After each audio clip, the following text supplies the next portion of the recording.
సంగీత్ గారు 5 కథల్ని ఎందుకు రిజెక్ట్ చేశారండి? What is the reason?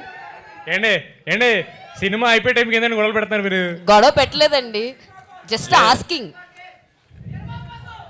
Veerababu కోసం అండి. వీరబాబు కోసం 5 కథల్లో ఎక్కడ సారీ 5 కథల్లో ఎక్కడ కనెక్ట్ కాలేదా రిజెక్ట్ చేయడానికి?